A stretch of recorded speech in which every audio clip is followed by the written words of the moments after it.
Hi, I'm Jenny Rushmore of Cashmere, and today I'm going to be showing you how to cut out and mark your fabric before you are sewing a garment sewing pattern. So this is a really crucial part of the process. You need to get from a pile of fabric and some pattern pieces up to the pieces that are ready to pin and sew. And there are a few key things that you should know. So let's start with your fabric. So when you are laying out your fabric for cutting, in my personal opinion, laying it out flat is ideal. So what I mean by that is, here's my fabric. Now, a key thing to note here is that all fabric has a selvage. And what it is it's the edges of the fabric where it actually went through the machine it was made on. So there are different ways you can tell a selvage. On this quilting cotton, it's actually very, very clear. So first of all, we have one edge that has this fringe. So that's a classic sign of a selvage. The other side of it actually has the other classic sign of a selvage, which that is literally written along the edge. So you can tell this is a selvage. The other ends have just been cut, so they're not a selvage. Now, sometimes it can be a little bit confusing, but you need to pay close attention because the selvage is going to indicate where the grain line is and also indicates where you need to fold the fabric. So the very first thing is to find the selvage. Now, I now recommend cutting fabric flat. And what I mean by that is simply laying the fabric in one layer on your table or on your cutting mat like that, and now cutting like this. What that means is that if you're cutting two of something, like two front pieces, you are going to need to turn them over, and I'm going to show you how to do that in a minute. The benefit of cutting flat is it uses less fabric, especially if you're cutting larger pattern pieces or you have pattern pieces in a larger clothes size. It's also more controlled, so you're less likely to make mistakes. And it's also easier to decide where patterns are going to go. So if there's a pattern on your fabric, and on this one, there isn't, it's effectively just, like a small enough pattern on here that you don't need to worry about where things go. But say there were flowers on it and you actually need to make sure you know exactly where the flowers are going, it's much easier with a single layer of fabric. And in that case, I would recommend cutting it with the fabric side up. Laying it out flat is best, but what that does mean is that you either need a fairly large work surface or you need to keep on moving the fabric around. The alternative, and you may see this in some other sewing patterns, Cashmere mostly tells you to sew flat, but some others are different, will say to cut on the fold. In that case, what you need to do is bring the selvages together. So you lay it out just like this that I have already. There's one selvage here. And then you bring up the other side and you bring the selvages together. You then want to smooth it out and make sure that the fabric is very, very smooth across your cutting surface. So here, just so that you can see it, here is the folded edge, and then the selvages meet up exactly. And it's really important that they do that. If your selvages are off or the whole thing is skewed, then the grain line will no longer be parallel to the selvages, and then you're going to have a problem with your final pattern pieces. So however you decide to do it, whether you decide to cut it flat or whether you decide to cut it on the fold, you need to make sure that the fabric is totally flat. If your fabric is going off the end of your table, that can be a problem because especially in stretchy fabrics, it actually stretches the fabric out. And so what you're cutting isn't the right shape. In that case, what you can do is just roll up the end of the fabric, cut, and then take the pieces off and then pull it more onto the table and continue unrolling it. But what you don't want is heavy fabric just draping over the edge of something. So if necessary, just roll it up like this. So I'm going to show you how to cut first on a single layer. So I'm going to take this back so we have a single layer here. And the first thing I'm going to show you is how to cut a pattern piece that has a grain line. So there are fundamentally two different types of pattern piece. Ones that have grain lines and ones that are cut on the fold, which don't have grain lines. The majority of pattern pieces, I would say, usually have grain lines, but it really depends on the kind of pattern you're making. So I have created a scaled down pattern piece here. So the scale is incorrect, just so that I can show it to you a little bit more clearly. So this is the front piece of the Fairfax jacket from my book, Sewing the Curve. And it has a grain line. So this is the grain line. indicated by a double-ended arrow. And that is pretty much like just a standard convention in sewing patterns, that you have a grain line that has a line with arrows at the either end. Now, the crucial thing is we want to align the grain line on the pattern piece with the grain line on the fabric. So the best way to say what the grain line is that it's parallel with the edge of the fabric, the edge of the selvage, not with the edge where it's been cut. You've got to make sure you don't think about that, but with the edge of the selvage. The best way to do this, if you can, is with a quilting ruler. You can use a normal ruler, that's fine, but a quilting ruler is really, really helpful. So what I do is first, I just place my pattern piece roughly where it seems like it's correct, right? So I know that this needs to be parallel to here, so I just eyeball it. And then I use pattern weights to weigh the pattern down. Now, you have different ways or options here. If you are going to be using a rotary cutter, and I'm going to take you into that in a second, then you want to use weights. Some people, if they are using scissors, prefer to pin the pattern piece to the fabric. And certainly if you're using a tissue sewing pattern, which is a classic kind of sewing pattern, they're quite easy to pin through. The only issue is it does damage the pattern piece a little bit, and sometimes over time it can snag and then rip. So I personally like using pattern weights. As you can see, these are just normal washers from a hardware store. They're totally fine. You can use tins of tomatoes, or you could actually buy proper pattern weights, but you really don't need to. You just need something that's going to keep it down. Now I'm going to finesse it to make sure it's good with the grain line. So let me just throw it off a bit, because maybe I did it too well before. So the nice thing about these quilting rulers is they're thick and you can see all the way through them. So what I'm going to do is I'm going to line up the ruler with the edge of the selvage. And now I'm going to push the sewing pattern piece underneath until it is aligned with one of those parallel lines. So there, it's aligned there. And that piece is now in the right place. So I've now laid out the pattern piece in the right place. If I didn't have a thick ruler like this that has the plastic in it, what I would do is I would measure down and I'd be like, okay, 2 inches, 2 inches, 2 inches, and do it like that. As you can see, this is a little bit faster, but it works just fine. Now, if you are cutting on a flat piece of fabric, the next piece you make needs to be a mirror image. So in that case, what you need to do, once you've cut this piece, is flip it over and cut it from this side. Now you'll realize, well, the grain line's on the other side, so what do I do? Well, you have a few options. I can see a little bit through this fabric, through this paper. So one option is simply to trace that through the other side. So I can see it there. I'm just gonna do that. There we go. So there's a grain line, and do exactly the same thing. So I would be lining it up here. And in this case, actually, it's wider than my ruler, so I would do it this way. And can you see, I want the blue line to be parallel. I could move it there. To be parallel with the selvage. So I would now have done the second side. The other thing that you can do, and this is what I sometimes do, is on this side, I actually fold the pattern piece a little bit along where the grain line is. And then I use the fold instead of actually marking it. So you can really do either way. So that's how you lay out a piece with a grain line. Now, laying out a piece that's cut on the fold. So here I have the Montvale tunic, and I cut it at the tunic length already. So there are two options here. Now, the easiest option is to cut this on the fold.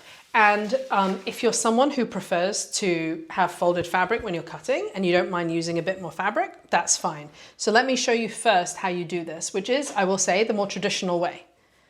So I'm going to bring the fabric over a little bit so that you can see it really clearly. So here is the fold of the fabric, and the fabric is folded along the grain because we had the selvages meet. So if you think about it, they came together, everything's parallel. This is also parallel. So this effectively is the grain line. So what you're cutting it on is the grain, which is why you don't need a grain line on the pattern piece.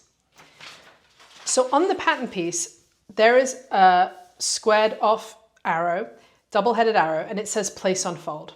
So in this case, you take this and you literally just align it with the fold of the fabric. You want to be very, very precise. If it is even slightly off, you can really end up with especially like a wonky neckline. And if there's some kind of facing going around the neckline, they need to be exact. So you want to exactly line it up. If for any reason your fold is coming out not totally straight, you need to relay out the fabric, smooth it out again, and make sure it is. And in this case, it's simply cut round.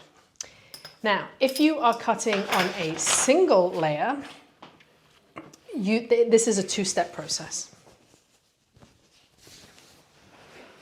So here's my single layer of fabric. So the first thing that I need to do is align this fold line with the edge, because this line is effectively the grain line. So I'm going to get my ruler out again, and after a while, you actually get good at just eyeballing it and doing it without having to measure. Or rather, I still measure, but I discovered that I did it correctly straight off. So I'm going to put these pieces down. So now what I'm going to do, there's kind of two options. I can cut around this, but not here, or I can mark around it with chalk and then do the second side. So for the sake of showing you guys, I'm going to mark around it. So I'm just going to do it quickly. And I'm using a chalk liner. And I really like these. These are my preferred marking tool because they are very precise line and they always come off. So there's no danger of the chalk staying on your fabric.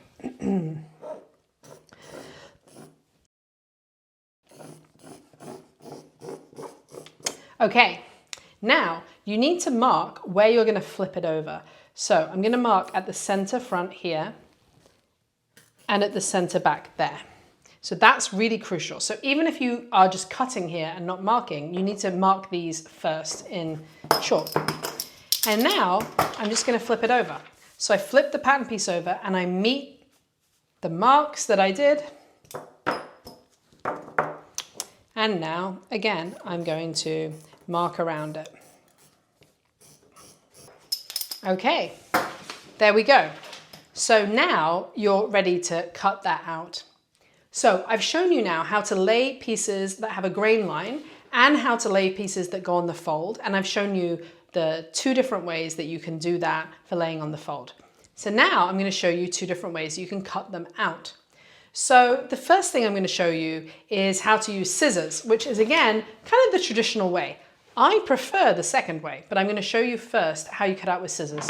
So you want fabric scissors, which are basically especially sharp, and they sometimes have like a micro serrated edge, which helps.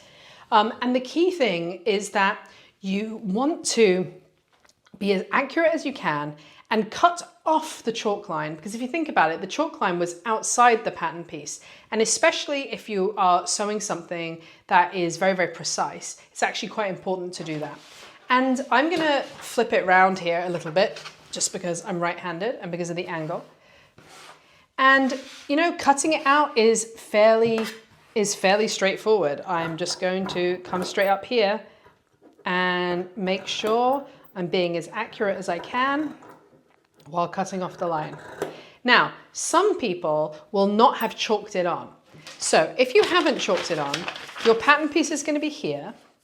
And what you can see is that if you try to do it just with it weighed down, it would be a little bit hard because the pattern piece will keep shifting. So that's why sometimes people will pin this down first. And then if you do that, you want to try and keep as accurately as you can to the edge. So this is not ideal using these. But if you do want to just cut instead of marking every time, that's how you would do it. So I'm just going to cut all the way around here. So I've now cut this piece out using scissors. Now let me show you how to use a rotary cutter. So rotary cutters are actually my preferred way of cutting. And you're going to see this is very rapidly what your fabric is going to look like because pieces of it have been cut out. So using a rotary cutter is my preferred route. The reason is it's much faster. And at least for me, I find it much more accurate. But there are a few things that you need to bear in mind. The first one is that you will need scissors as well because rotary cutters aren't terribly good at going around small, tight corners. And I'll show you that in a minute. But Overall, I much prefer it, and I will even use rotary cutters to cut out my paper pattern pieces because I have two. Okay, so I'm going to demonstrate how to cut out this piece using my rotary cutter. So I'm going to make sure it's on the grain again. So I'm just pushing it there, okay. And now I'm going to mark it. Okay, so here is a rotary cutter. So it's basically a pizza cutter, okay? It's a rotating blade. You want to get one that has a blade cover. Most of them have some kind of blade cover. This just pulls back. Be incredibly careful with this blade. You do not want it to go into your hand under pressure. Believe me, it is probably the single most dangerous thing that most people have in their sewing room. So be very careful. My top tip is keep your other hand behind it. Never, I'm going to close the blade because I can't even do it to demonstrate because it makes my blood curdle. Never do this, okay, towards your hand. Don't do this. Always keep your hand behind. That's my number one tip. And always close the cover as soon as you stop using it. Do not leave a rotary cutter out like this because, again, these are really, really, really sharp. So what you do, if you're right-handed, I think if you're left-handed, you want to do the opposite, is you go to where your pattern piece is going to be on the left-hand side and have your rotary cutter in the other hand, so left-handed people, other way around. Put your hand on the pattern piece to make sure it's not going to move, and then you simply press down. Now you need to have a rotary cutting mat underneath, both for the blade and to protect what's underneath. And you simply go like this. It is a very clean cut. And unlike with scissors where there's lots of little snips that you're making, this is just going one time. So it's also very easy. So you can go around the corner. Sometimes you want to make multiple little things, little cuts. I'm going around the top. And then ideally now I would move around my table, but for the purposes of demonstration, I can't do that. So I'm now going to do it like the opposite way. So I'm going to go up this side. And this is the kind of thing where it's quite hard to get it precise with a rotary cutter. So I'm just going to finish a little bit shy of there. I'm going to come in from this side. I'm going to come in from this side and then continue up here and going round. You do have to put a bit of pressure down, and depending on how thick your fabric is, it may be more or less pressure. Okay, I'm going to stand up on this one because it's just too difficult to do at an angle, and go around there. Now, remember we didn't cut this bit. I'm going to come back in with my scissors and cut here because it's just very hard to get a precise inner corner in a rotary cutter. And there we go. So this piece has now been cut out, and it's actually in a much better shape than the one I cut with scissors because I'm better with a rotary cutter than scissors. But that is the second way to cut your fabric. Okay, so now we're going to get on to transferring markings. Now, it's actually kind of up to you whether you want to wait until the pieces are cut out for some of these or whether you want to do it as you're cutting out. I tend to do it as I'm cutting out or even before, but it doesn't really matter, just at some point it needs to happen. So there are two key things that you need to know about in terms of marking your pieces. The first one is notches. So notches are on the edges of the pieces, and they typically function by telling you, to help you line pieces up when you're sewing them together. So basically, there's a notch here and here, and when you put the front to the back, you line them up and you make sure that they're matching. However, they also serve other purposes. So for instance, this notch here indicates where the front tie is going to be on the Fairfax jacket. This notch actually also indicates the waist height and the hip height. So all cashmere patterns either have a dart or a notch at the bust height, a notch at waist, and a notch at the hip. So they're kind of doing double duty. Also, there's kind of a code of notches. So one indicates a front, for instance, like this. But on the back jacket arm side, there's two next to each other. So it's like a W. And that indicates the back. So when you see one notch, it indicates it's on the front, and two, it indicates it's on the back. And it actually continues going around. So sometimes you see three for the center back. Depends a little bit on the pattern. So we need to transfer these notches. Now, Notches usually look like a triangle, but top tip, you do not need to cut them as a triangle. You only need to cut them as a little slit. So one little snip in is totally fine. The key thing is that that snip is significantly less than the distance of the seam allowance, because if you go through the seam allowance, you will actually end up with little holes on the seams of your clothes, which is a disaster.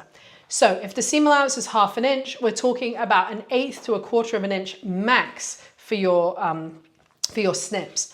Also, if you're using a fabric that frays a lot, or for instance the quilted fabric for the jacket, you can not snip them, and instead you can mark them with chalk, or even make a little what's called a tailor's tack, which is basically a loop of thread. That's an alternative if you have a fabric that isn't going to do well with snips. So let me show you how you would transfer the notches. So I have the pattern piece here. It actually doesn't matter if it's right side up or wrong side up, but for this purpose, I'm going to do it wrong side up because it's going to make it easier to show you. So I have my pattern piece here, and then you get my fabric piece. You get your pattern piece and you align it over exactly. Then you get your scissors and you literally cut through both layers. So snip and snip here, and then I'm going to snip in the arm side. And then there's a snip here. I'm going to use my scissors upside down. And then the other thing in this situation that I want you to mark, see this bust dart? I want to snip here and here to indicate the ends of the bust dart legs. And you'll see why in a second. So snip, snip. So that's the notches marked. And sometimes you want to just check that it actually went through. Occasionally, you kind of miss them. And then when you're sewing, you're like, where's my notch? Okay, so that's how to do notches. Now, bust darts. There are all kinds of ways to transfer this triangle onto the fabric, but I'm going to show you the one that I actually use. So we already started by marking the ends. Now we need to mark the bust apex. So make sure that your pattern piece is nicely lined up with the fabric. Take a pin and put it straight through, making sure it's going through the paper and the fabric. Then I'm going to carefully peel this piece back, showing where the pin is coming through, and then I'm going to mark it in chalk with an X, so I know the exact point that the pin went through. Now I'm going to take this out. So now I have an X, and I have these two little snips here that I already did, indicating where the dart legs are, and now I'm simply going to join them up. So I'm going to use a straight ruler, start at the snip and go to the apex. And then I'm going to do it again.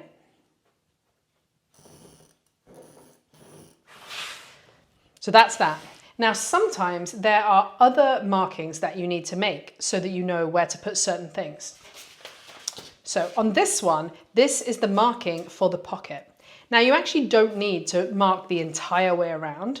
If you just mark the top 2 points, you can use that as the guidance for like where you need to be sewing your pocket on the top. So again, I'm going to use the same technique. So I'm going to line up the pattern piece precisely, and then I'm going to put the pins through. So depending on what you're marking, you may or may not be able to do it at the same time. You might have to do them one after the other, but here it's fine.